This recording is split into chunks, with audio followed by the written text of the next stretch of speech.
Oke, aku resmi menyerah pada harapan bahwa bulan terbuat dari keju. Wow, bahkan Gouda juga bukan.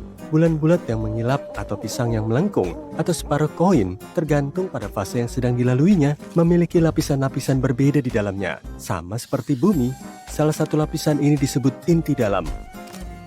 Sekitar 20 tahun lalu, para ilmuwan mengamati bagaimana bulan berotasi. Dari data tersebut, mereka menyimpulkan bahwa bulan memiliki inti luar yang cair, tapi inti dalamnya sulit untuk dipelajari. Jadi mereka tidak tahu apakah lapisan itu padat seperti batu atau lumer seperti cairan panas.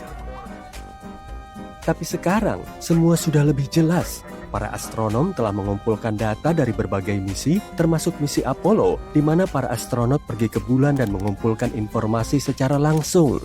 Selain itu, mereka juga menggunakan teknik khusus yang disebut data seismik. Metode ini mempelajari bagaimana gelombang suara bergerak melewati benda-benda. Contohnya gempa bumi di bumi. Ketika gempa bumi terjadi, tercipta gelombang yang merambat di dalam tanah. Para ilmuwan dapat mendeteksi dan menganalisis gelombang ini untuk mempelajari interior bumi. Ide yang sama juga bisa diterapkan pada objek-objek lain di tata surya, seperti planet-planet atau dalam hal ini, bulan. Ketika terjadi gempa bulan, terciptalah gelombang suara. Dengan mendengarkan dan mempelajari gelombang-gelombang ini secara saksama, para ilmuwan bisa membuat peta yang detail dari bagian dalam objek tersebut. Mereka bisa mengetahui hal-hal seperti lapisan-lapisan yang berbeda, material penyusunnya, dan susunannya. Untuk memeriksa bagian dalam bulan, para ilmuwan juga menggunakan metode yang disebut laser ranging. Metode ini mengukur jarak antara permukaan bumi dan bulan dengan sangat presisi. Dan tada, inti dalam satelit alami kita ini berupa bola padat yang terbentuk dari besi, sama seperti inti bumi. Diameternya sekitar 500 km atau hampir 15% ukuran bulan. Para peneliti juga menemukan bukti yang mendukung teori bahwa lapisan di antara permukaan dan inti bulan yang disebut mantel bergerak-gerak ketika bulan berevolusi seiring waktu.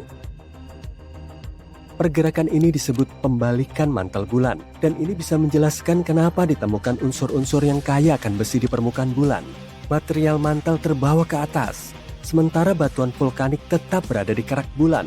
Sebagian material di batuan ini terlalu padat, sehingga akhirnya tenggelam kembali ke dalam materi kerak yang lebih ringan, hingga ke batas inti mantel. Ini seperti sebuah siklus di mana material mantel bulan naik selama aktivitas vulkanik, membawa elemen-elemen yang kaya akan besi ke permukaan, lalu tenggelam kembali ke bawah. Ada misteri lain yang coba dipecahkan oleh para ilmuwan, yaitu penyebab medan magnet bulan melemah dan nyaris menghilang seiring waktu. Tampaknya, setelah kita tahu tentang inti besi dan pembalikan mantel global, kita mungkin akan mendapatkan lebih banyak jawaban tentang medan magnet bulan. Dengan mengetahui seperti apa inti dalamnya, kita bisa lebih memahami sejarah bulan dan juga seluruh tata surya. Salah satu teori yang diterima secara luas tentang asal-usul bulan menyebutkan terjadinya tabrakan dahsyat antara bumi pada masa-masa awal pembentukannya dengan objek misterius lain di tata surya. Teori ini disebut teori tubrukan besar. Tubrukan ini begitu kuat hingga mengoyak sepotong bagian bumi yang masih cair dan primitif. Tidak terlalu besar dibanding yang tersisa. Kalau kalian menaruh koin nikel AS di samping kacang ercis, kalian akan tahu seberapa besar planet kita dibanding bulan. Potongan ini kemudian terlempar ke orbit mengelilingi planet kita, dan ini mungkin terjadi sekitar 95 juta tahun setelah tata surya terbentuk. Objek yang bertabrakan dengan bumi bisa jadi bermasa sekitar 10% masa planet kita dan kira-kira seukuran Mars. Ini masuk akal karena bumi dan bulan memiliki komposisi yang mirip. Tentu saja, ada gagasan lain tentang proses terbentuknya bulan. Ada yang mengatakan gaya gravitasi planet kita yang menariknya. Artinya, bulan dulunya hanyalah sebuah objek yang melintas biasa ketika tiba-tiba terseret dan tertarik ke orbit bumi. Bahkan ada hipotesis yang mengatakan bumi mencuri bulan dari Venus. Kalau begitu, bulan tidak perlu mengeluh karena pemandangannya jauh lebih bagus di sini. Jadi ya, bulan dan bumi memang mirip dalam hal batuan dan mineral, tapi bulan tidak memiliki atmosfer yang sama seperti bumi. Atmosfernya tipis dan terdiri dari gas-gas aneh seperti kalium dan natrium yang tidak ditemukan di atmosfer Mars, Venus maupun bumi. Dan bebatuan di bulan tidak mengandung air, tapi bukan berarti tidak ada air sama sekali di sana. Dulu, pada abad ke-17, para astronom melihat bintik-bintik gelap yang besar di permukaan bulan. Salah satu astronom berpikir bintik-bintik itu tampak seperti lautan, sehingga ia menamainya Maria, yang berarti lautan dalam bahasa Latin. Para astronom lain juga membuat peta bulan, dan mereka menggunakan istilah Maria untuk menggambarkan bintik-bintik gelap tersebut. Sebagai contoh, Mare Tranquillitatis diterjemahkan menjadi Laut Ketentraman yang merupakan tempat pendaratan Apollo 11. Tapi tampaknya bintik-bintik gelap itu bukanlah lautan. Itu adalah dataran yang terbentuk dari lava yang mengeras di masa lalu. Letusan-letusan gunung berapi meninggalkan area yang halus dan datar yang disebut dataran basal. Pada akhir tahun 1800-an, seorang pengamat langit mempelajari bulan dan mendapati bulan tidak memiliki atmosfer. Tanpa atmosfer, tidak ada awan dan udara yang bisa mencegah air menguap. Jadi para ilmuwan menduga air yang ada di bulan akan langsung lenyap begitu saja. Mereka yakin bulan benar-benar kering. Tapi pada tahun 1961, seorang fisikawan punya pendapat berbeda. Ia mengatakan mungkin saja ada air di bulan di area khusus yang disebut wilayah kegelapan abadi. Ini adalah area di bulan yang tidak disinari matahari, jadi selalu gelap sepanjang waktu. Karena itu, air dalam wujud es bisa saja ada di area gelap ini karena di sana sangat dingin dan es tidak akan menguap. Tapi, saat para astronot dari misi Apollo pergi ke bulan, mereka membawa pulang sampel tanah dan para ilmuwan tidak menemukan tanda-tanda air di dalamnya. Jadi, semua orang kembali berpikir bahwa bulan sepenuhnya kering. Pada tahun 90-an, NASA fokus pada kawah-kawah kegelapan dan menemukan hidrogen dengan konsentrasi tinggi yang berarti ada es di kutub-kutub bulan. Mereka masih belum yakin, jadi mereka terus menggali dan setelah beberapa waktu menemukan hidrogen yang terperangkap di dalam butiran-butiran kecil kaca vulkanik. Saat ini tidak ada gunung berapi aktif di bulan, artinya air mungkin ada di bulan saat gunung-gunung berapi itu meletus dahulu kala. Ditambah lagi, mungkin ada lebih banyak air di masa-masa awal bulan. Pada tahun 2020, misi Sofia NASA menunjukkan apa yang sudah lama kita cari-cari, bahwa memang ada air di bulan. Ternyata, air itu tersembunyi di dalam butiran debu bulan atau menempel di permukaan di area bulan yang disinari matahari. Jadi tidak ada lautan seperti di bumi, tapi setidaknya ada air. Yang jadi pertanyaan, bagaimana air bisa ada di sana? Tampaknya bulan memiliki riwayat penuh gejolak pada masa pembentukannya, seperti halnya sebagian besar planet dan bulan di tata surya. Ada bukti bahwa air di bulan berasal dari komet-komet yang menghantam permukaannya di masa lalu, atau bahkan mungkin masih terus berdatangan dari komet-komet yang menghantam bulan saat ini. Kita bicara soal situasi kacau, di mana mikrometeorit es bertabrakan dengan permukaan bulan, dan debunya menciptakan kekacauan yang lebih besar lagi saat berinteraksi dengan angin matahari. Tapi, kita masih menunggu untuk mengetahui lebih lanjut tentang ini. Hal ini karena, seperti yang kita tahu, saat bicara tentang air, kita juga bicara tentang kehidupan. Itulah kenapa kita ingin tahu lebih banyak tentang misalnya semua es yang tersembunyi di kawah kutub di bulan. Mungkin es itu bisa mengajari kita lebih banyak tentang bagaimana kehidupan terbentuk di bumi. Mungkin komet yang membawa semua elemen yang dibutuhkan ke sini.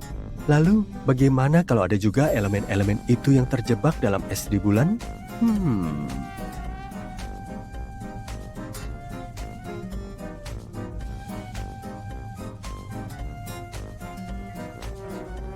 Semua berawal dari perubahan kecil di planet kita. Awalnya, orang-orang melihat bulan jadi lebih terang dan agak besar. Tapi nggak ada yang mau ambil pusing, bulan mempengaruhi pasang surut air laut di bumi. Air mulai membanjiri pantai, tapi bukan itu tragedinya. Banyak ikan mendekati daratan, ada cumi-cumi raksasa, anglerfish, dan hewan laut lain di dekat pantai. Padahal biasanya mereka hidup di laut dalam, keanehan lain terus bermunculan setiap hari. Burung nggak lagi terbang ke selatan saat cuaca dingin, tapi mereka ngebentuk kawanan besar dan berterbangan tanpa tujuan di sekitar perkotaan. Dulu, bulan bisa membantu navigasi burung di alam, tapi sekarang mereka nggak tahu lagi harus terbang kemana. Di lautan luas, kapten kapal mengamati arah kompas makin gak stabil, jarumnya terus muter-muter ke segala arah karena kutub magnet bumi berpindah posisi, bulan terus mendekati bumi tanpa alasan yang jelas. Gravitasinya juga mempengaruhi gravitasi planet kita, lalu ngefek ke perubahan iklim, perilaku makhluk hidup, dan medan magnet. Hujan bisa mengguyur tempat kering dan daerah dingin mulai memanas, ekosistem di seluruh dunia jadi kacau, orang yang tinggal di dekat hutan bisa sewaktu-waktu mendengar lolongan serigala, perubahan kondisi bulan bikin serigala lepas kendali. Satelit alami kita ini kian terang dan terus membesar, tapi belum ada hal kritis yang terjadi, orang-orang masih tenang karena mereka nggak mau memusingkan soal akhir zaman. Tapi kemudian, bulan mencapai titik kritisnya. Ceritanya kamu lagi jalan kaki sambil ngedengerin musik, lalu tiba-tiba ada orang yang nyenggol kamu dari belakang. Ya udahlah ya, mungkin dia lagi buru-buru. Saat kamu ngelanjutin jalan, ada cewek yang nyenggol bahumu. Sambil buru-buru pergi, dia cuma bilang, "Maaf ya," tapi kamu sempat ngelihat ketakutan dalam sorot matanya. Kamu baru bisa ngedengerin jeritan dan suara sirine setelah ngelepas earphone. Banyak pengendara mobil buru-buru keluar dari kendaraan mereka kemudian kabur. Kawanan burung camar beterbangan di langit. Di antara banyak suara dan kehebohan ini, kamu bisa ngedengerin suara khas. Kayaknya itu suara air. Kenapa ada suara air? Padahal kamu lagi ada di perkotaan yang jauh dari laut. Sesaat kemudian ada gelombang besar yang membanjiri jalanan. Dan gelombang ini bergerak ke arahmu. Kamu bergegas memasuki gedung terdekat dan naik ke lantai 10. Dari sini kamu bisa ngelihat genangan air yang membanjiri kota. Arus kuatnya telah menyapu kendaraan, bangunan, dan pepohonan. Ternyata ada hiu dan hewan laut lain di dalam air. Banyak orang cuma bisa ngumpet di dalam rumah dan atap rumah mereka. Bencana ini melanda seluruh kota. Di dekatmu ada TV yang menyala dan dari situ kamu tahu kalau banjir juga melanda banyak negara di seluruh dunia. Tsunami besar menerjang kota-kota pesisir dan di beberapa tempat ombak laut bisa mencapai ketinggian gedung 30 lantai. Banyak kota porak-poranda dan banjir besar ternyata baru permulaannya. Bulan mengelilingi bumi dan menjaga planet kita tetap pada porosnya. Bulan bikin cuaca di bumi lebih stabil dan membantu makhluk hidup berkembang. Tapi sekarang, keseimbangan ini rusak. Bulan terus mendekat dan mengubah gravitasi planet kita. Bumi bisa sedikit miring ke samping dan memicu banjir besar di seluruh dunia. Bayangin kamu lagi megang gelas berisi air, kalau gelasnya dimiringin, air di dalamnya akan tumpah kemana? Hal serupa juga terjadi dengan lautan kita. Bulan gak cuma mendekati kita, tapi juga melayang sambil mengitari bumi. Tiap putarannya bikin jarak bumi dan bulan makin dekat. Hal ini menyebabkan bencana alam di berbagai tempat. Pergerakan air sangat fluktuatif. Semua air ini kemudian mengalir lagi ke jalanan dan ke pantai. Air laut akan datang lagi ke perkotaan saat sore hari. Waduh, kayaknya petang udah muncul tuh. Langit semakin gelap, padahal saat itu baru pukul 3 sore. Bulan mengubah kecepatan rotasi bumi dan bikin siang hari kita berjalan lebih cepat. Bulan menutupi hampir seluruh langit dan menerangi planet kita. Dari bawah kamu bisa ngelihat kawah bulan yang sangat besar. Objek ini masih bisa kamu lihat saat matahari bersinar karena jaraknya sangat dekat. Di beberapa tempat bulan juga menghalangi sinar matahari. Setelah air surut, banyak orang mulai keluar rumah, tiba-tiba gempa mengguncang. Jalanan kelihatan retak-retak dan banyak rumah rusak parah. Di jalanan juga ada tanah longsor, lempeng tektonik di seluruh dunia bergeser. Bayangin ada 2 bola magnet yang saling mendekat, salah satu bola itu adalah bulan dan satu lagi inti bumi. Menurutmu ada apa aja sih di atas inti bumi ini? Ada kerak bumi setebal ratusan ribu kilometer, semuanya terus bergerak. Retakan berbahaya terus bermunculan di seluruh penjuru dunia. Gunung tertinggi di bumi runtuh dan berubah menjadi tumpukan batu. Dasar laut retak dan memuntahkan magma dari bawah tanah. Gunung berapi kembali aktif dan mulai ngeluarin magma. Awan abu vulkanik memenuhi seisi langit, bikin bulan dan matahari nggak kelihatan jelas. Tapi hal yang paling menakutkan masih belum terjadi. Nantinya akan ada tabrakan dahsyat. Bulan melayang-layang sambil mengelilingi bumi seperti bola di kaca bundar dengan lubang di tengahnya. Gaya ini menggerakkan awan ke seluruh bumi. Sesaat setelah ada badai petir, salju mulai turun, lalu malam pun tiba dan guyuran hujan membasahi bumi. Tetesan airnya mengandung lumpur dan abu vulkanik. Manusia menjadi sulit bernapas tanpa bantuan masker gas. Tekanan udara terus berubah, sejumlah orang mengalami migrain parah dan sebagian lainnya mengalami nyeri sendi. Tapi mereka nggak terlalu memusingkan soal kesehatan. Manusia perlu nyari cara agar bisa lolos dari tabrakan. Tatanan gravitasi baru akan terbentuk saat bulan menabrak bumi. Daratan akan berubah bentuk, ada yang menyatu menjadi daratan raksasa, dan ada juga yang terbagi menjadi daratan kecil. Energi yang dihasilkan dari tabrakan ini bisa ngebakar semua oksigen di atmosfer dan bikin bumi kita nggak layak huni.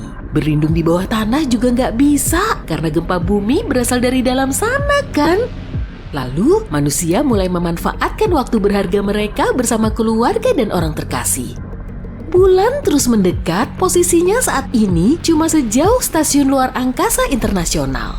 Seluruh langit tertutup oleh bulan, banyak kota tersapu oleh ombak. Tsunami yang tingginya berkilo-kilometer memusnahkan daratan dan jutaan ton magma menggempur lautan. Miliaran liter air menguap begitu aja, uap air naik ke udara, bercampur dengan abu dan mendera bumi dalam bentuk awan kumulus raksasa.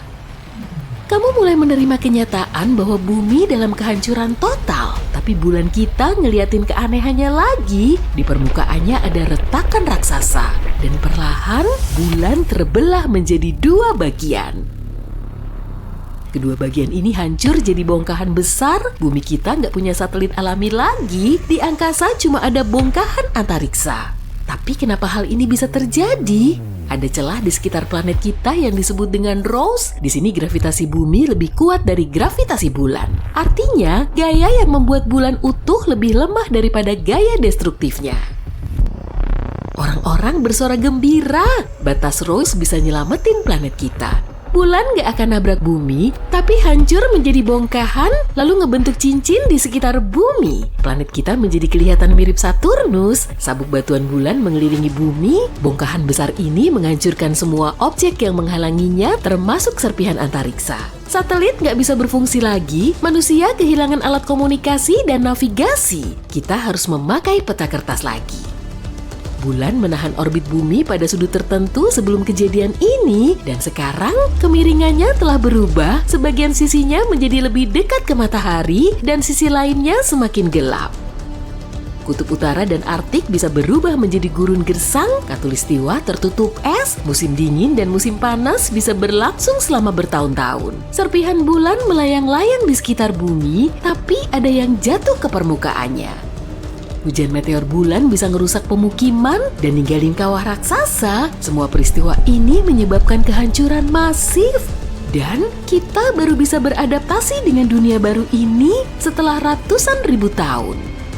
Tiap bulan April, para saintis mengamati cahaya asteroid pudar yang melewati planet kita. Akhirnya mereka tahu ada objek aneh yang berkilauan di teleskop mereka. Tim tersebut menduganya sebagai asteroid, tapi setelah tahu faktanya, mereka malah terbengong-bengong. Rupanya, mereka baru aja ngelihat batu angkasa tak biasa yang gak terbuat dari mineral pembentuk asteroid, tapi dari silikat yang kebanyakan ditemukan di bulan. Mereka menamai objek ini sebagai Kamo'oalewa, yang artinya objek angkasa yang bergerak teratur. Batu ini nggak sama seperti asteroid dekat bumi lain yang sudah biasa mereka lihat karena bongkahannya punya pola pantulan cahaya yang mirip dengan batu bulan. Batu ini juga pernah dibawa pulang oleh para astronot setelah mereka menyelesaikan misi NASA. Bongkahan ini ternyata berupa kuasi satelit atau objek sejenis asteroid yang mengitari bumi dan matahari. Objek ini berulang kali mengitari bumi dan kemiringannya paling beda. Makanya kita cuma bisa melihatnya di langit malam setahun sekali.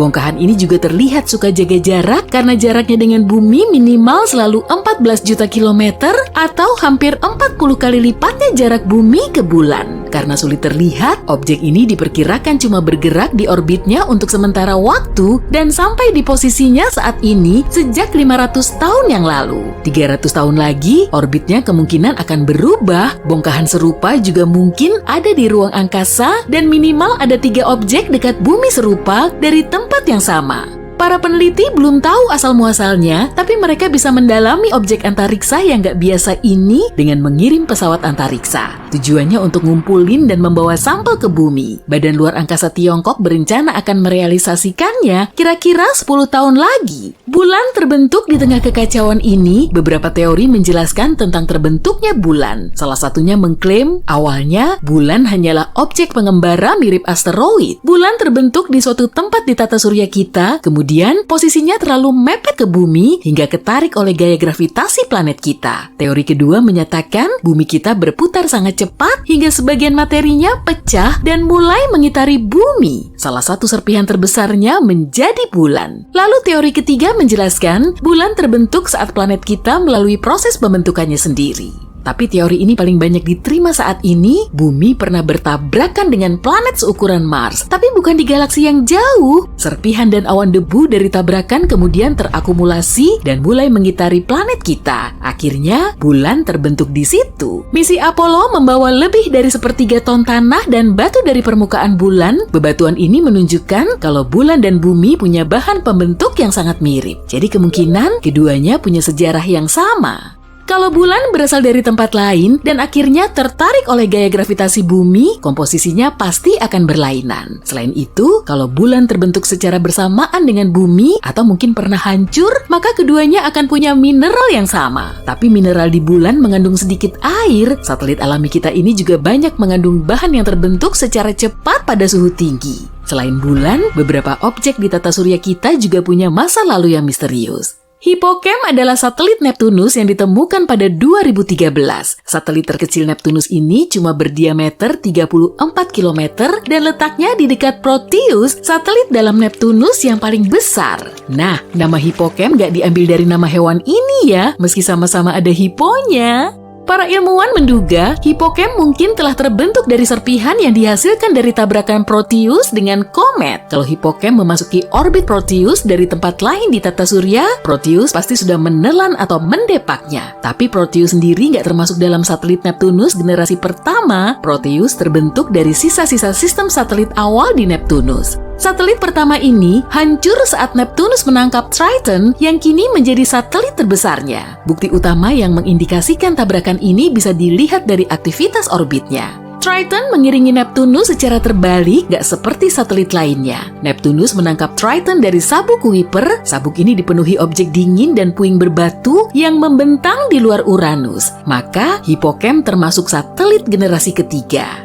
Matahari juga punya masa lalu yang penuh misteri. Bintang induk kita ini muncul sekitar 4,6 miliar tahun yang lalu. Proses awal kehidupannya sulit dipelajari karena telah berlangsung sejak 50 juta tahun sebelum bumi terbentuk. Tapi baru-baru ini, tim peneliti telah menemukan kristal yang umurnya lebih dari 4,5 miliar tahun. Karena lokasinya berada jauh di dalam meteorit, kristal ini bisa menyingkap beberapa informasi tentang masa lalu matahari. Sebelum planet terbentuk, tata surya kita sudah terdiri dari bintang induk, piringan debu, dan gas panas raksasa di sekitarnya. Setelah dingin, debu dan gas ini berubah menjadi mineral, termasuk kristal di dalam meteorit yang mendarat di bumi. Materi kuno itu mengalami iradiasi, gak seperti zat yang lebih baru. Menurut para peneliti, kemungkinan telah terjadi sesuatu setelah kristal ini terbentuk. Mungkin saat itu, aktivitas bintang kita belum begitu intens, atau mungkin materi baru ini nggak bisa bergerak menuju area yang mengalami iradiasi.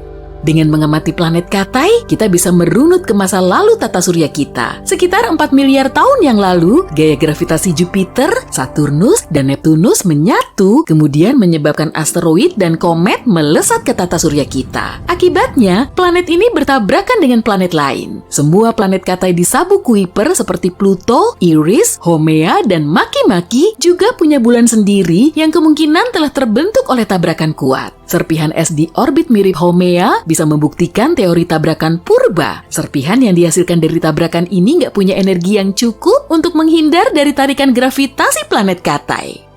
Planet Katai lain seperti Ceres punya tanah liat yang banyak mengandung amonia di permukaannya. Zat ini nggak bisa stabil pada suhu di permukaan Ceres, tapi banyak terkandung di tata surya bagian luar. Artinya, Ceres kemungkinan telah terbentuk di bagian luar, lalu ditendang ke dalam. Lagian semua raksasa gas banyak bergerak saat tata surya kita baru terbentuk, atau bisa juga planet Katai ini terbentuk di dalam sabuk asteroid. Amonia tadi muncul di planet Katai ini setelah tabrakan dahsyat. Siris mungkin bisa membantu para ilmuwan mendalami satelit dingin lain. Dasar laut di bumi punya konsentrasi mineral karbonat yang terbilang tinggi. Materi ini juga terdapat di sebagian Siris. Jadi bisa dibilang planet Katai ini merupakan dunia laut yang sudah menjadi fosil. Banyak eksoplanet atau planet di luar tata surya juga pernah mengalami tabrakan yang lumayan kuat pada tahap awal pembentukannya. Sistem bintang ganda ini berjarak lebih dari 300 tahun cahaya dari kita dan bintang di situ minimal berumur 1 miliar tahun. Meski sudah nggak muda, sistem ini masih nunjukin tanda-tanda awan puing berdebu yang belum dingin. Hal ini nggak lazim terjadi pada bintang setua itu. Serpihan ini masih hangat dan mungkin ada tabrakan kuat di antara dua planet atau objek antariksa lain yang ukurannya sama. Partikel debu kemudian mengitari bintang muda, lalu saling menempel dan terus membesar. Akhirnya terbentuklah planet. Debu yang tersisa biasanya menetap di area yang jauh dan dingin. Kalau di tata surya kita, terdapat di sabuk Kuiper yang letaknya jauh di luar Neptunus.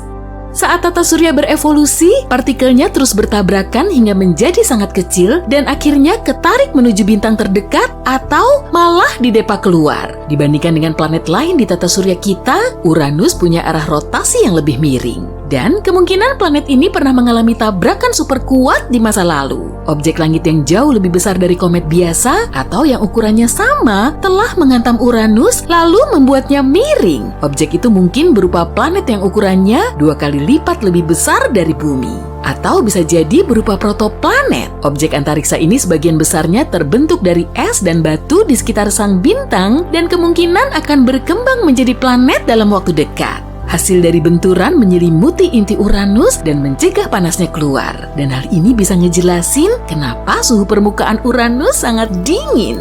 Brrr.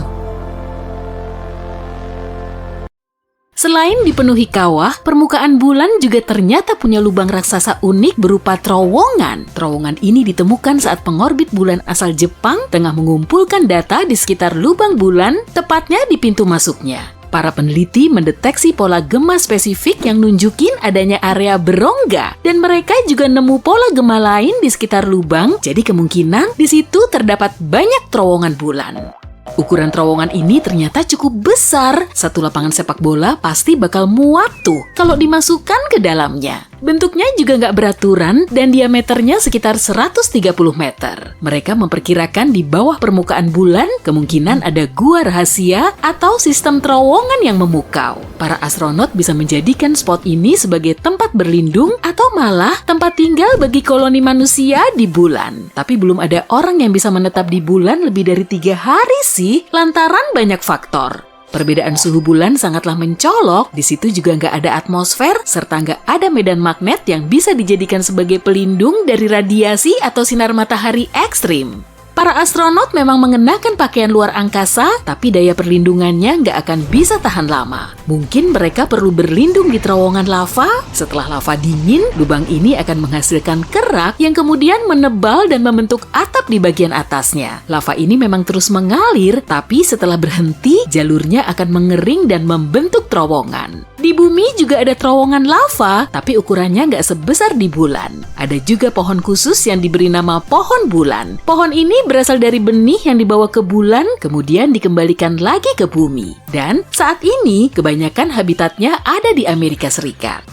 Bumi 27% lebih besar dari bulan dan bobotnya jauh lebih berat. Gravitasinya juga jauh lebih kuat. Jadi saat kamu menjatuhkan batu ke permukaan bumi, lajunya akan lebih cepat. Beban 68 kg di bumi cuma akan seberat 11 kg di bulan. Di antara sekian banyak satelit yang mengelilingi bumi, cuma bulan yang jadi satelit alami kita. Objek ini terbentuk setelah planet seukuran Mars menabrak bumi sekitar 4,6 miliar tahun yang lalu atau sesaat setelah matahari dan tata surya kita terbentuk. Pasca tabrakan, uap awan batuan mengorbit di sekeliling bumi, kemudian mendingin dan akhirnya berubah menjadi objek padat kecil berbentuk cincin. Objek ini berubah menjadi bulan dan membentuk kawah bekas tabrakan. Kalau kamu berdiri di permukaan bulan, bayanganmu akan lebih gelap daripada di bumi. Di situ nggak ada atmosfer yang bisa menghamburkan cahaya dan menghasilkan bayangan terang.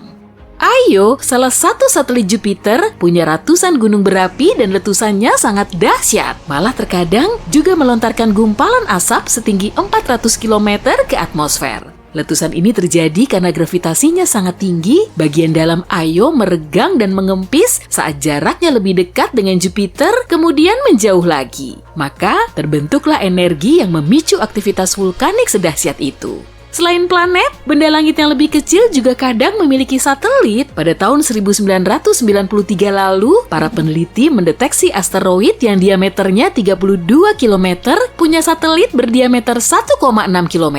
Pancaran cahaya bintang induk kita, matahari, 400.000 kali lebih terang dari bulan.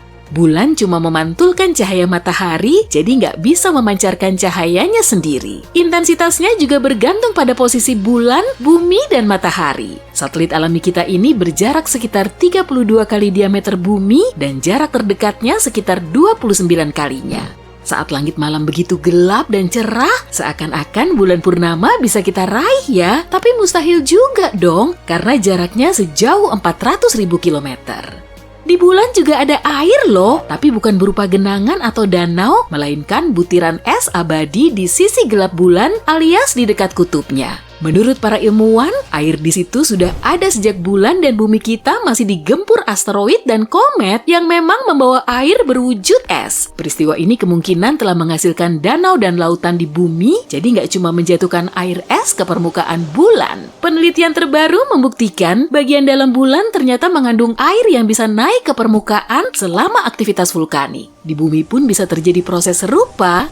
Di antara 200 satelit di tata surya kita, ukuran bulan paling besar kelima, sedangkan satelit Jupiter, Ganymede, berukuran paling besar atau hampir 1,5 kali lebih besar dari bulan. Apollo 11 menjadi misi pertama yang merealisasikan pendaratan manusia di bulan. Momen super penting ini disiarkan di seluruh dunia, tapi prosesnya agak tersendat oleh badai angin kencang yang saat itu menerjang Australia. Di situ terpasang parabola Parker yang fungsinya menangkap sinyal siaran dari bulan.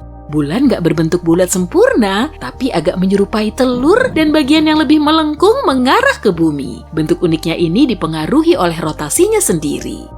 Bulan purnama bisa bikin kita sulit tidur loh. Sejumlah penelitian menunjukkan durasi tidur kita akan lebih singkat saat ada bulan purnama. Dan kita jadi lebih lama melek. Penyebabnya bukan karena pancaran cahaya bulan, tapi siklus bulan bisa mengintervensi jam biologis kita. Bulan terus bergerak menjauhi bumi karena gaya gravitasinya berinteraksi dengan lautan kita. Tiap tahunnya saja, satelit kita ini menjauh sekitar 4 cm.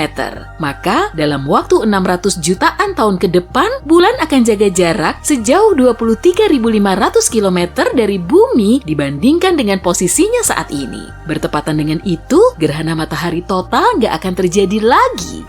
Meski belum ada lagi manusia yang mendarat di bulan setelah puluhan tahun, jejak kaki di situ masih terlihat jelas. Permukaan bulan nggak diterpa angin, sehingga jejak tersebut bisa tetap ada sampai jutaan tahun. Bulan punya zona waktu sendiri bernama waktu standar bulan. Dan tiap tahunnya terdiri dari 12 hari, jadi satu hari di bulan berlangsung selama 1 bulan di bumi. Nama hari di bulan diambil dari nama para astronot dan kalendernya dimulai sejak Neil Armstrong menapakkan kaki di bulan pada tahun 1969.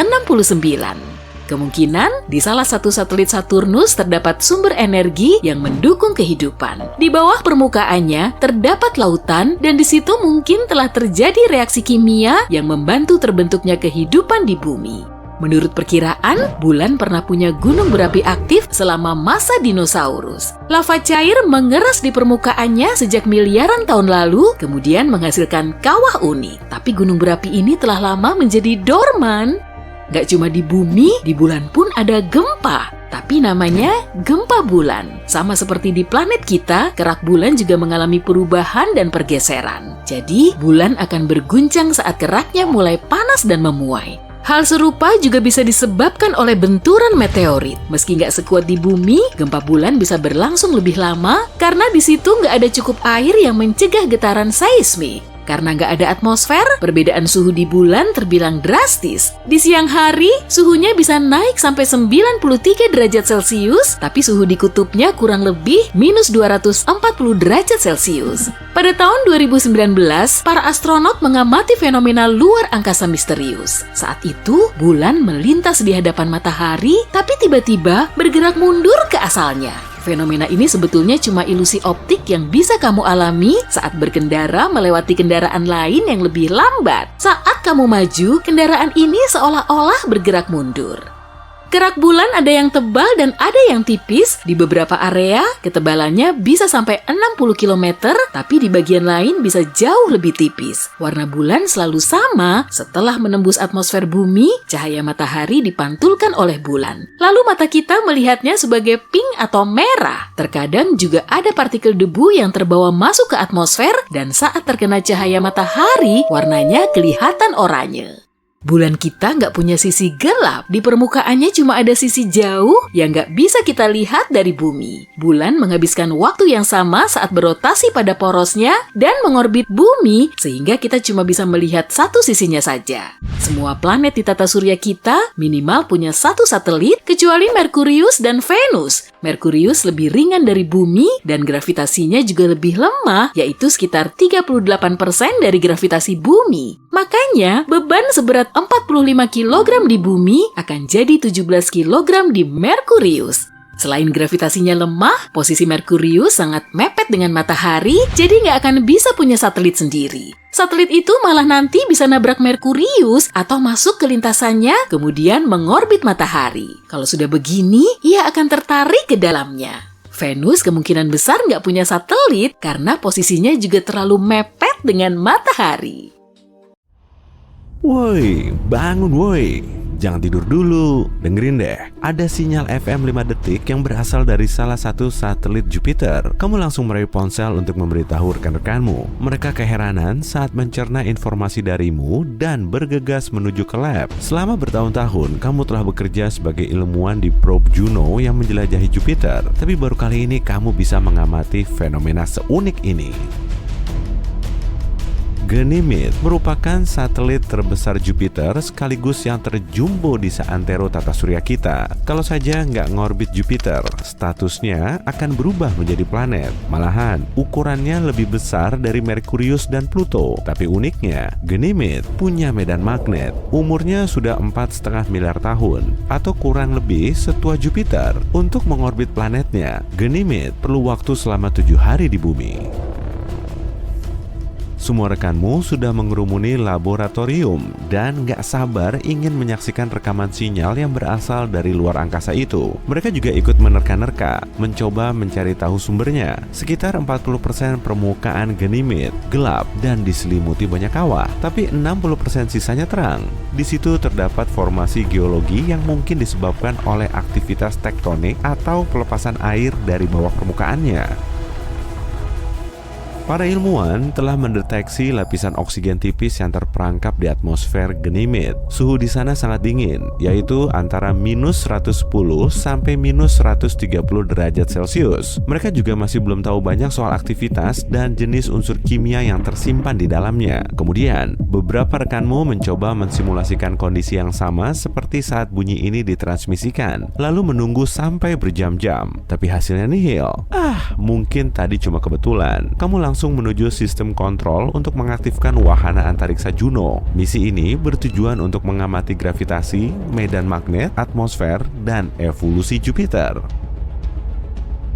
Beberapa bukti juga telah menunjukkan kalau satelit terbesar Jupiter ini mengalami evolusi. Di sekitarnya terdapat medan magnet yang sering memicu terjadinya aurora. Gas benderang ini menghiasi kutub utara dan selatan Ganymede. Kalaupun ada tanda-tanda kehidupan, lokasinya kemungkinan besar ada di dasar lautnya yang sangat asin. Selama bertahun-tahun, para ilmuwan mengira kalau matahari menjadi komponen utama bentuk kehidupan. Tapi sekarang kita tahu, jauh di dasar laut juga ada organisme. Bahkan, mereka bisa bertahan hidup meski tanpa sinar matahari. Lautan di bumi menyimpan banyak organisme aneh dengan segala rupa dan bentuknya. Lili laut hidup di kedalaman 3000 meter di bawah laut. Penampilannya memang mirip dengan bunga lili, tapi organisme ini bukan termasuk tumbuhan, melainkan hewan. Jangan salah dulu, bagian tubuh yang mirip batang dan daun ini sebetulnya punya ujung saraf untuk mendeteksi makanan di sekitar. Hiu goblin termasuk hiu teraneh yang ada di dasar laut. Panjang tubuhnya bisa sampai 3,5 meter dan moncongnya kelihatan sangat unik. Ada juga anglerfish. Sungut di kepalanya bisa berpendar untuk menarik mangsa dan mencari jalan di dasar laut yang gelap. Mungkin mirip-mirip kayak senter alami yang nggak perlu baterai baru ya. Senter alami ini cuma ada di kepala anglerfish betina. Hewan laut lain yang berpenampilan nyeleneh, misalnya bluefish. Habitatnya ada di Samudra Atlantik, Pasifik, dan Hindia. Tepatnya berada 2.700 meter di bawah permukaan laut. Oke lah, kembali ke misimu tadi sebagai ilmuwan. Meski kamu sudah mewanti-wanti rekanmu untuk tutup mulut soal bunyi aneh tadi, media tetap bisa mengendusnya lalu menjadikannya sebagai topik perbincangan yang hangat. Sejumlah kantor berita mulai menghubungimu untuk melakukan wawancara. Mereka ingin tahu soal terobosanmu untuk membuktikan kalau di luar angkasa sana memang ada kehidupan. Tak lama kemudian, kamu datang ke stasiun berita itu untuk memaparkan hasil penemuanmu. Beribu pasang mata di dalam studio mengamati gerak-gerikmu. Para kru berlarian untuk melakukan pengecekan terakhir sebelum acaranya dimulai. Make up artismu tinggal merapikan penampilanmu dan si pengarah suara memintamu untuk mengecek lagi mikrofonnya. Para produser duduk di kursi depan. Kemudian lampu terang mulai dinyalakan. Dalam hitungan 3, 2, 1.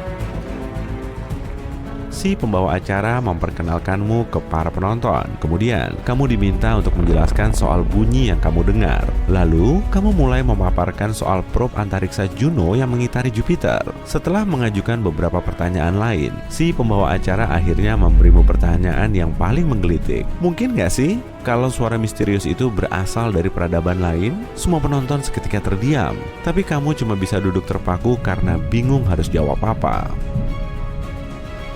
Di dasar laut masih ada kehidupan loh. Meski tekanannya 1000 kali lebih kuat daripada permukaan laut. Alga yang notabene merupakan makanan bagi para hewan laut nggak termasuk dalam menu pilihan para hewan laut dalam. Karena di bawah sana sangat minim cahaya matahari. Banyak penghuni bawah laut harus mengasup sisa makanan yang tenggelam. Suhu dingin dan tekanan kuat juga telah mengubah struktur sel di dalam tubuhnya, membuatnya lebih tahan banting dari ikan pada umumnya. Bakteri punya caranya sendiri untuk bertahan hidup. Penelitian menunjukkan organisme ini mengasup gas dan bahan kimia seperti sulfur dan karbon dioksida, metana, dan hidrogen terlepas saat lempeng tektonik saling bergesekan. Sejumlah bakteri juga mengasup gas tersebut. Tardigrade atau beruang laut termasuk hewan mikroskopis yang bisa bertahan hidup dalam kondisi ekstrim. Habitatnya ada di gunung berapi, gletser beku, dan bahkan di luar angkasa. Nah, bisa jadi di Ganymede juga ada tanda-tanda kehidupan. Saat kamu memaparkan teorimu, para penonton mendengarkan dengan hikmat. Kamu juga menambahkan kalau kamu belum yakin soal asal-muasal suara unik tadi. Bisa jadi itu dihasilkan peradaban lain, atau mungkin cuma fenomena alam biasa. Tapi bukan berarti di dasar lautan Ganymede nggak mungkin ada organisme aneh dan unik. Bisa aja kan kalau di dalamnya juga ada monster legendaris seperti Kraken atau Leviathan.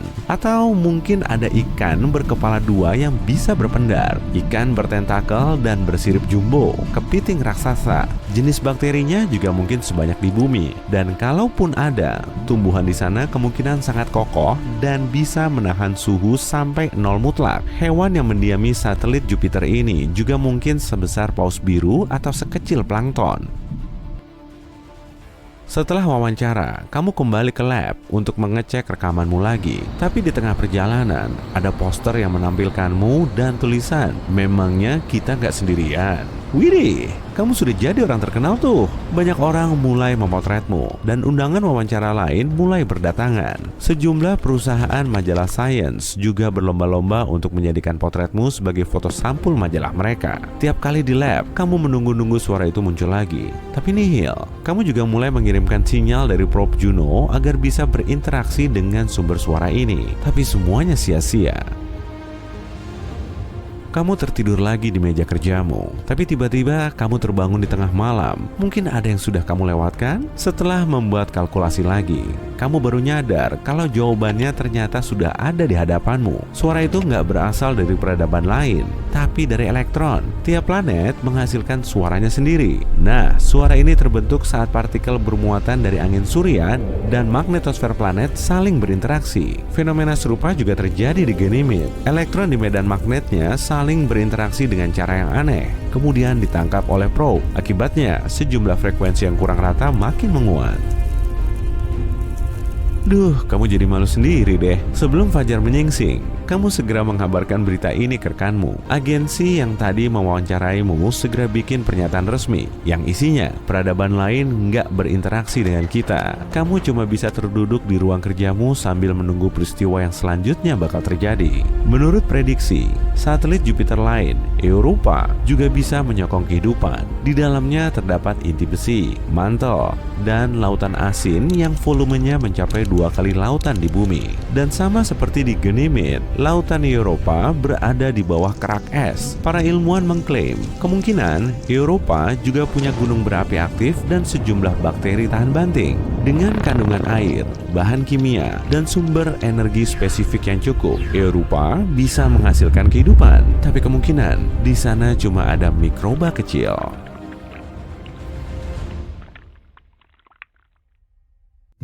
NASA memiliki beberapa rencana luar biasa untuk bulan. Misalnya, program bulan ambisius mereka berikutnya, Artemis II.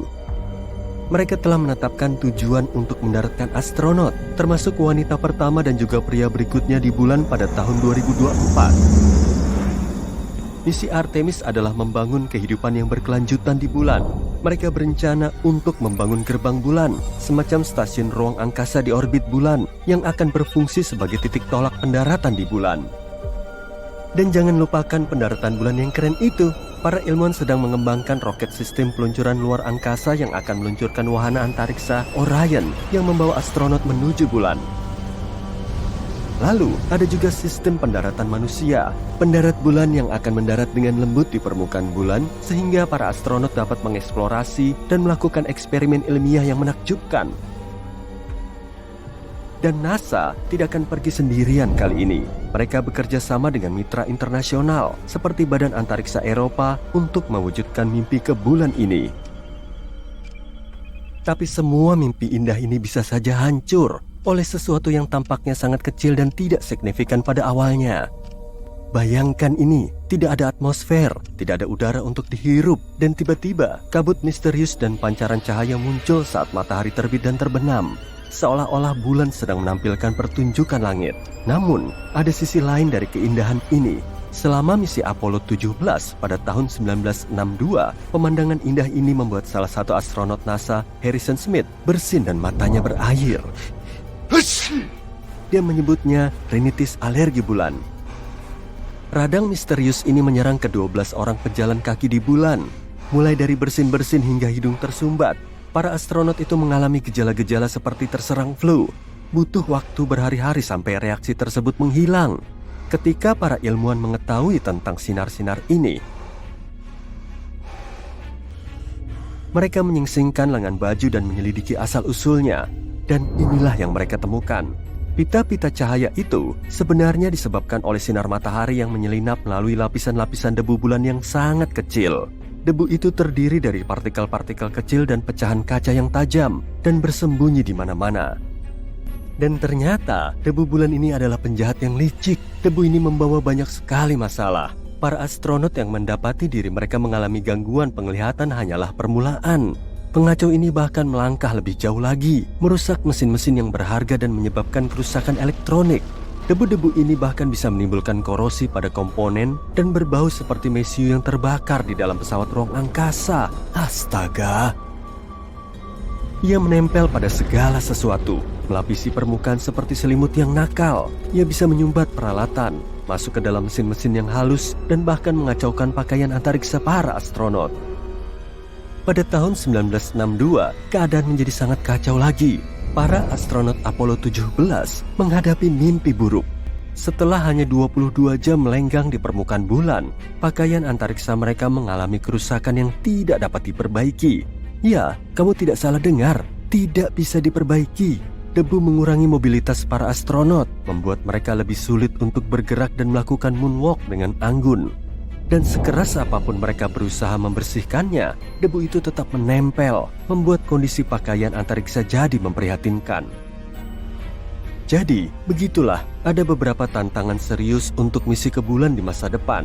Tapi, para ilmuwan pemberani kita tidak menyerah.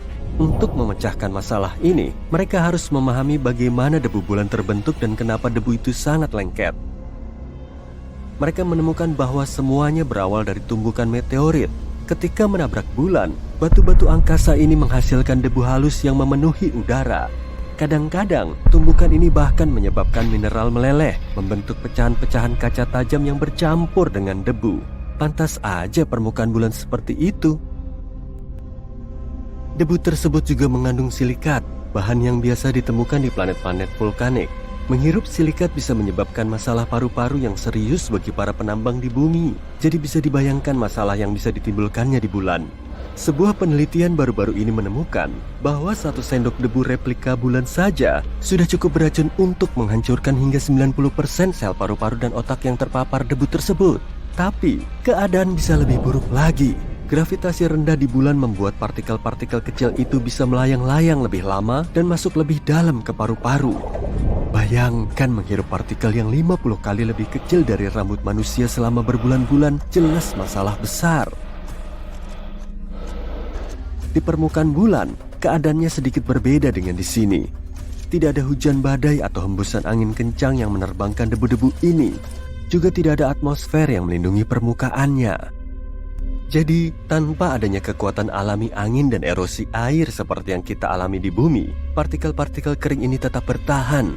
Dan yang lebih mengherankan lagi, bulan terus-menerus dihujani radiasi matahari. Paparan ini memberikan muatan listrik pada debu. Angin matahari menciptakan partikel bermuatan positif dan negatif. Partikel-partikel itu kemudian berterbangan, saling tolak-menolak, dan memunculkan pita-pita cahaya yang disaksikan oleh para astronot Apollo 8. Seperti pesta disko di bulan. ESA, Badan Antariksa Eropa, telah mengumpulkan tim ahli untuk mempelajari debu bulan. Mereka bekerja dengan simulasi debu bulan yang ditambang dari wilayah vulkanik di Jerman untuk memahami perilaku dan efeknya. Para insinyur juga perlu menemukan cara untuk melindungi astronot dan peralatan di masa depan. Para insinyur di NASA ingin menciptakan pakaian antariksa yang bisa bertahan bukan hanya 1, bukan 10, tapi 100 kali aktivitas luar kendaraan di permukaan bulan. Itu seperti menghabiskan 800 jam di luar sana, menjelajah dan bersenang-senang.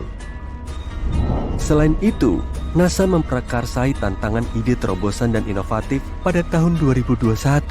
Kompetisi ini terbuka untuk mahasiswa cerdas dari seluruh dunia. Para pemikir muda ini menggunakan kemampuan berpikir mereka dan melepaskan gelombang solusi inovatif. Sebagai contoh, mereka mengusulkan penggunaan serat khusus yang dapat menghantarkan listrik yang terinspirasi dari bulu chinchilla yang halus. Seperti halnya chinchilla yang bebas dari debu, serat-serat ini akan membantu mencegah debu bulan. Gemas ya, kita punya teman berbulu yang bisa membantu. Ide cemerlang lainnya adalah sikat bermuatan listrik yang diaktifkan oleh radiasi UV. Ini seperti tongkat ajaib yang menyapu debu dengan sekali jentikan. Abrakadabra, debu bulan pun lenyap. Dan jangan lupakan kain yang terinspirasi dari serangga pintar. Serangga-serangga ini memiliki struktur pengumpul serbuk sari yang dapat mengusir debu yang tidak diinginkan. Jadi, para siswa kita yang cerdik berpikir, kenapa tidak menirunya saja? Mereka merancang kain dengan sifat yang sama, menciptakan perisai terhadap partikel bulan yang licik. Yang luar biasa dari ide-ide ini adalah bahwa mereka semua menggunakan kekuatan muatan untuk melawan debu. Mereka dengan cerdik mengusirnya dari pakaian antariksa, menjaganya tetap bersih dan terlindungi. Dan meskipun semua ide ini terdengar sangat hebat, para ilmuwan di NASA mengeluarkan solusi lain yang lebih baik lagi, tabung nanokarbon. Ini adalah cara yang bagus untuk merevolusikan pakaian antariksa. Apa yang membuat tabung nanokarbon ini begitu istimewa? Ada beberapa kekuatan supernya yang menakjubkan. Pertama, tabung ini superkonduktif, yang berarti bisa menghantarkan listrik tanpa hambatan. Ini seperti petir yang terperangkap di dalam tabung mikroskopis. Tidak hanya itu, tabung nanokarbon ini lebih tangguh daripada meteor yang paling keras. Tabung ini memiliki kekuatan untuk bertahan di lingkungan bulan yang keras, di mana bahkan setitik debu pun bisa menyebabkan masalah. Bayangkan, kamu punya setelan yang terbuat dari bahan yang lebih kuat dari jubah Superman. Jadi, para ilmuwan NASA memutuskan untuk menenun tabung nanokarbon yang luar biasa ini ke dalam kain pakaian antariksa. Elektroda-elektroda tersebut secara hati-hati diintegrasikan ke lapisan luar kain. Kekuatan kain pun jadi patut diperhitungkan. Tapi bagaimana cara mereka menghalau debu bulan? Nah, ini dia ilmu pengetahuan yang juga menggetarkan. Ketika diaktifkan oleh arus bolak-balik khusus, elektroda-elektroda tersebut menciptakan medan listrik yang kuat. Medan ini bekerja seperti magnet, mengusir partikel debu yang bermuatan dan tidak bermuatan dari pakaian antariksa. Bayangkan ini seperti pesta dansa, di mana partikel debu adalah tamu tak diundang dan medan listrik adalah tukang pukulnya yang dengan cepat mengusir mereka keluar. Berkat teknologi ini, debu bulan tidak memiliki peluang untuk menyerang para astronot kita. Selain itu, sisi baiknya, tanah bulan dapat digunakan sebagai bahan batu bata untuk tempat tinggal. Tanah ini juga bisa membantu mengekstraksi oksigen agar astronot bisa bertahan hidup di bulan dalam jangka waktu yang lama. Berakit-rakit ke hulu, berenang-renang ke tepian, bukan? Bersakit-sakit dahulu, bersenang-senang kemudian. Jadi, mari kita dukung tim impian NASA kita saat mereka memulai petualangan epik di bulan. Semoga saja mereka berhasil dengan temuannya dan misi ke bulan berikutnya tidak akan menjadi masalah besar. Kita tunggu saja. Akhirnya liburan yang ditunggu-tunggu. Kali ini kamu akan melihat sesuatu yang baru, yaitu samudera di salah satu bulan Uranus. Oke, bercanda. Destinasi ini memang bukan tempat liburan, tapi ya pasti ada beberapa samudera yang mengesankan di luar sana. Hei, jangan bilang kalau kamu berpikir lautan hanya bisa ditemukan di bumi.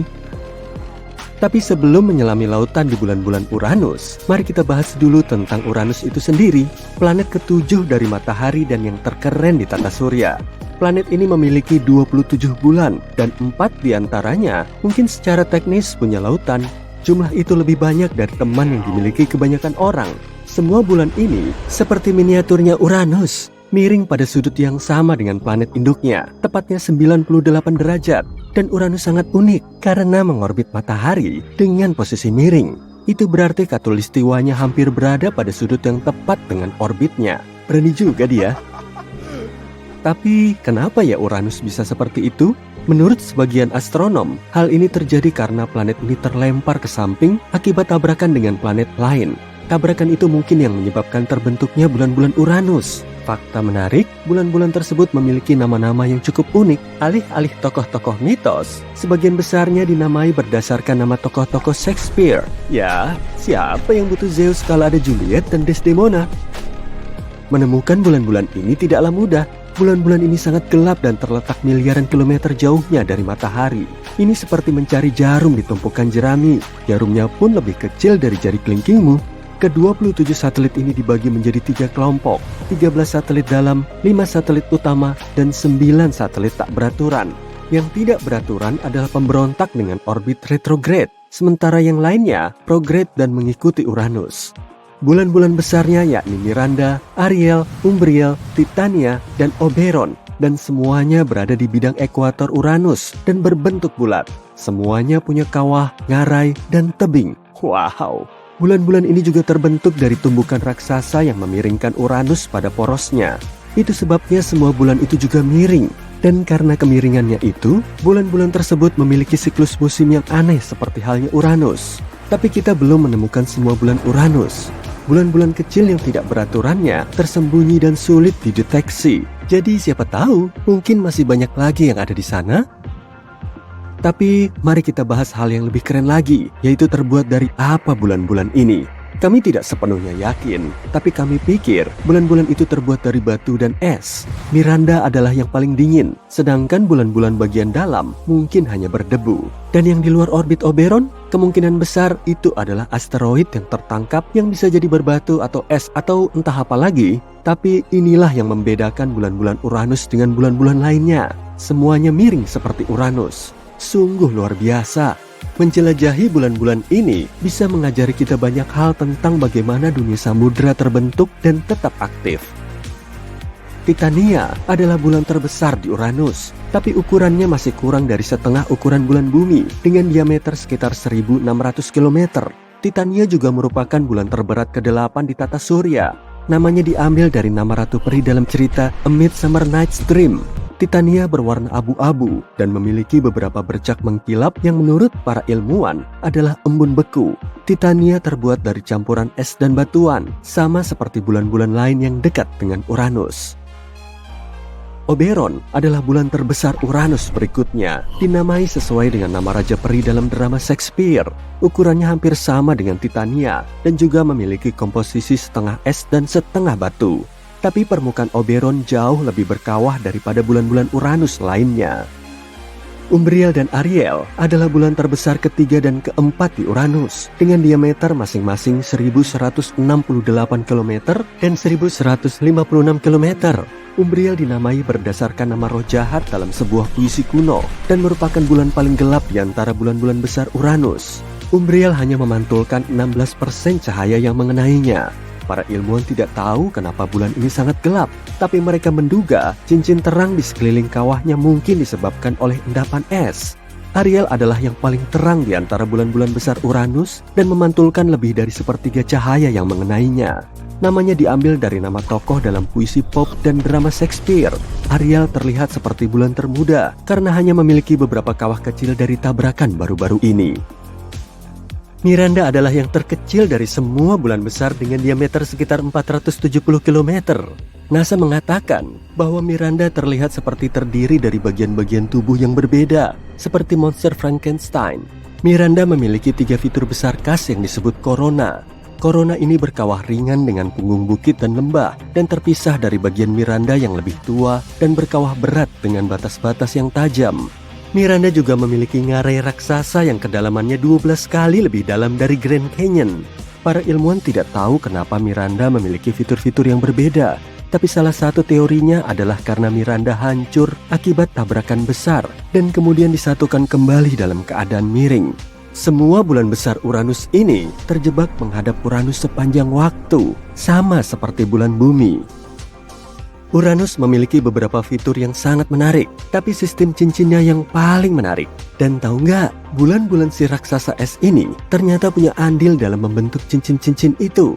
Uranus memiliki 13 bulan dalam dan 13 cincin redup, dan semuanya terhubung seperti satu keluarga kosmik yang besar. Cordelia dan Ophelia ibarat penjaga cincin terluar, Epsilon. Kedua bulan gembala ini menjaga semua partikel tetap di tempatnya, dengan Cordelia yang paling dekat dengan permukaan Uranus. Tapi inilah masalahnya. Setidaknya ada 8 satelit kecil lainnya yang berkeliaran di area tersebut, sehingga membuat keadaan menjadi sangat ramai. NASA masih terus mencari cara agar semua satelit itu tidak saling bertabrakan. Bulan-bulan bagian dalam terdiri dari setengah es dan setengah batu, tapi kita tidak tahu banyak tentang bulan-bulan bagian luar. NASA menduga bahwa bulan-bulan itu mungkin hanya asteroid yang terperangkap dalam tarikan gravitasi Uranus. Apapun itu, Uranus dan pasukan bulannya memang luar biasa. Rupanya, bulan-bulan Uranus mungkin memiliki lautan asin yang tersembunyi di bawah permukaan bekunya.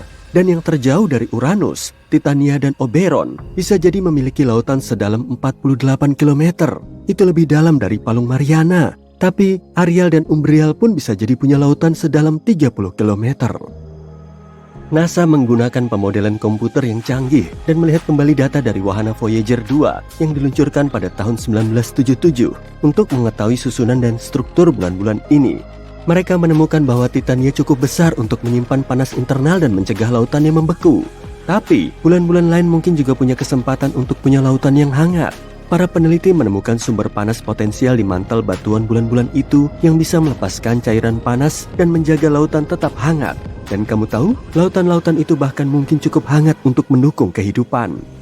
Studi ini juga menemukan bahwa klorida dan amonia kemungkinan besar berlimpah di lautan di bulan-bulan ini. Amonia berfungsi sebagai anti beku, dan garam-garam di dalam air juga bisa membantu menjaga suhu lautan. Nah, kalian mungkin berpikir, bagaimana mungkin bulan-bulan es ini bisa memiliki air yang cair? Ternyata panas internal dan beberapa bahan kimia bisa mewujudkannya. Sebagai contoh, sebuah penelitian mengungkapkan bahwa klorida dan amonia kemungkinan besar melimpah di lautan bulan-bulan ini. Amonia berfungsi sebagai anti beku, dan garam di dalam air juga bisa membantu menjaga suhu lautan. Dan jika bulan-bulan ini benar-benar memiliki lautan, artinya mungkin ada dunia lautan lain di tata surya dan di luar tata surya. Tapi jangan terlalu bersemangat dulu, lautan ini cukup asin. Ada sekitar 150 gram garam untuk setiap liter air. Mungkin tidak lebih asin dari Great Salt Lake di Utah, tapi tetap saja. Adapun bulan terbesar kelima Uranus, Miranda, mungkin pernah punya lautan, tapi mungkin membeku dengan cepat. Kasihan si kecil ini. Bagaimanapun, NASA sedang berpikir untuk mengirim misi ke Uranus agar mempelajari lebih lanjut tentang planet es raksasa ini dan bulan-bulannya. Mereka menamainya Uranus Orbiter and Probe, UOP. Kedengarannya seru banget nih. Jadi ya, secara teknis, mungkin tidak hanya ada 4 atau bahkan 5 samudra, tapi masih banyak yang harus dipelajari dan dijelajahi.